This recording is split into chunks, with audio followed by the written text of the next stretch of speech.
وهذه نتيجة الرسالات المركزة القوية بالنسبة لي. إذا دومي يظهر أمامنا حوالي 86 إرسال خاطئ ونقطة اتحادية. نقطة اتحادية مع اللاعب مازن المولد لاعب المنتخب السعودي. هنا جماهير النادي الأهلي سعيدة بالفوز في الشوط الأول ومؤازرة الفريق في تحقيق ال3 نقاط. محاولات أهلاوية الآن إلى المنطقة الخلفية دومي وحيصل أيضا ولكن الكرة تلامس اللاعب سامي صامتي وخارج خط الملعب تعطي الأفضلية لمصلحة الفريق الأهلاوي من خلال إرسال اللاعب شكري الجويني كما الدولي هاني سنان ببدء الإرسال من وضع الطيران. استقبال خاطئ المحاولات الاتحادية كرة سهلة للأهلي بناء هجمة جديدة ومرة أخرى تومي خارج أرض الملعب خارج أرض الملعب تحسب لمصلحة الفريق الاتحادي. 4-5 الروسي أرسني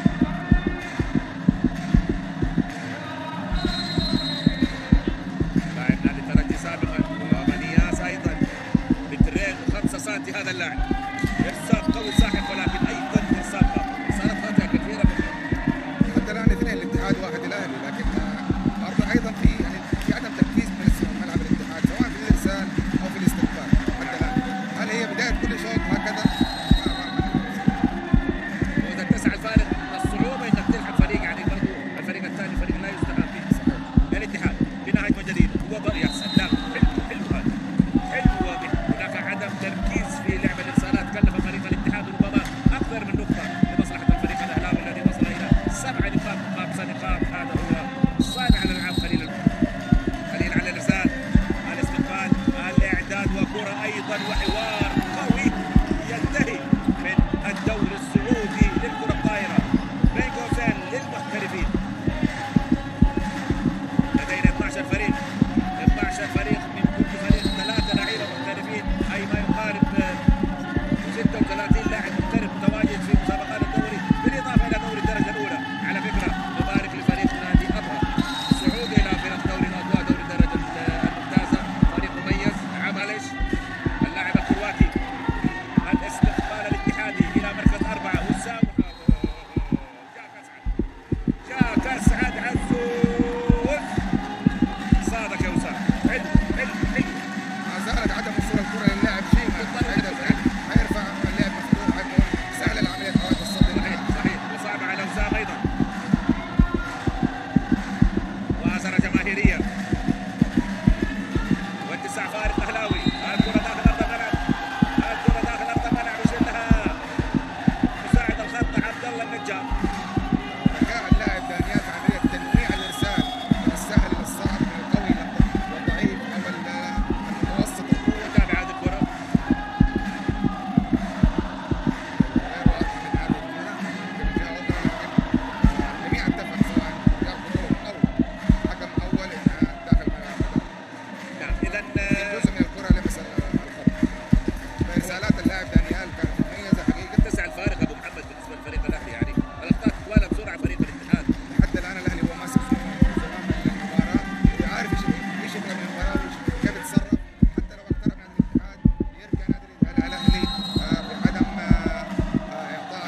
قايد وسحيم الشهري، الاستاذ محمد كليبي ومحمد مدني، محمد البستاني وكمال سالم.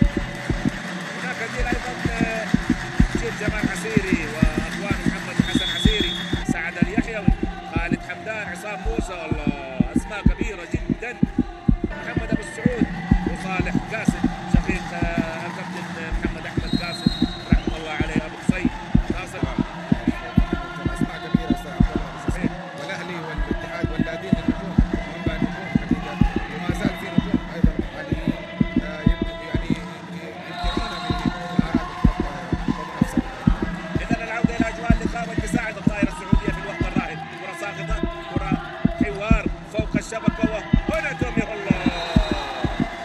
الله الله الله الله، رغم محاولات مازن ولكنها نقطه اهلاويه صعبه عندما تاتي الكره للاعب توماس لام. هذا اللاعب الصربي مترين واربع جدا كبير.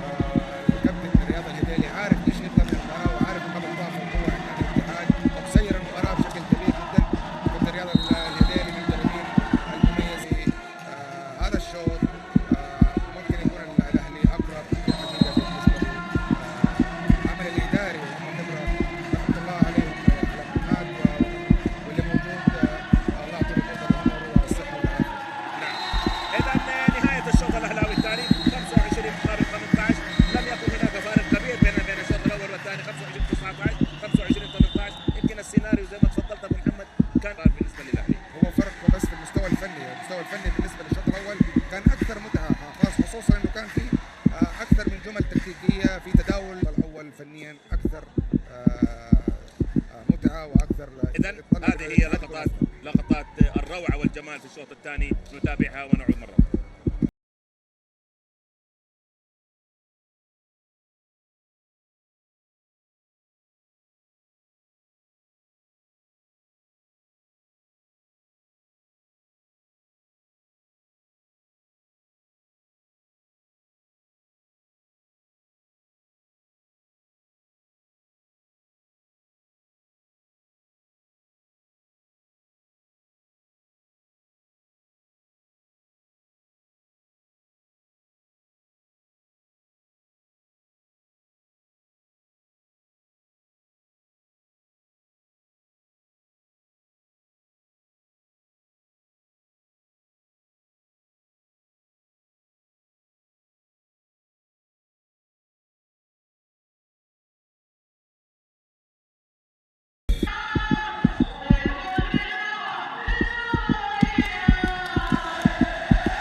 فعلا حافز كبير بالنسبه للاعبين،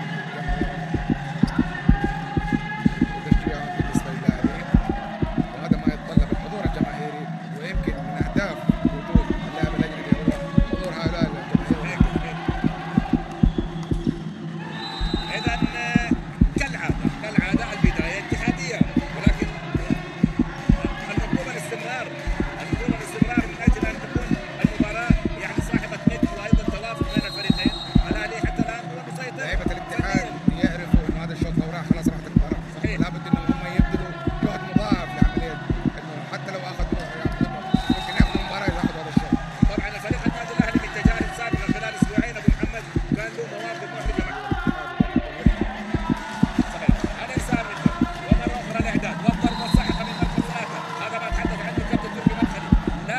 لازم تشغل مركز ثلاثه، عندك لعيبه على مستوى عالي جدا من مركز ثلاثه، ابرزهم طبعا وسامي صامتي ومازن المولد. الاستقبال، الاعداد الى المنطقه الخلفيه، ضربه صاعقه ودفاعات اتحاديه خلفيه 3 مقابل 4 الى مركز 4، كره ضاغطه. شبكه يا مجرشي، صادك السنان، صادك هذا سنان في هذه هو متقدم بالنسبه لمقابله الشوط. نعم.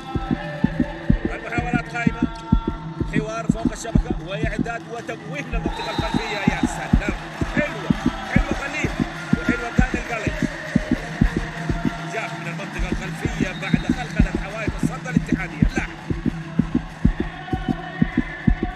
صعبه شويه على حوائط الصد الاتحاديه في تصدي لهذه الكره للاعب الكرواتي.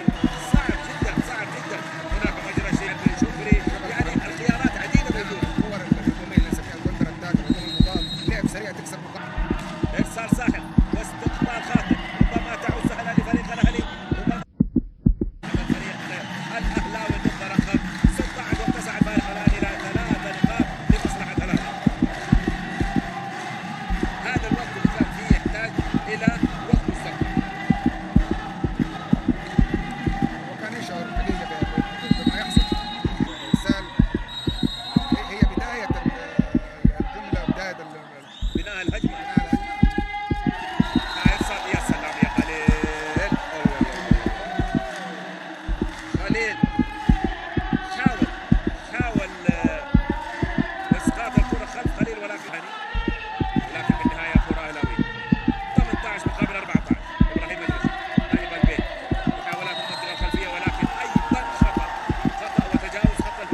مهاره ترتيب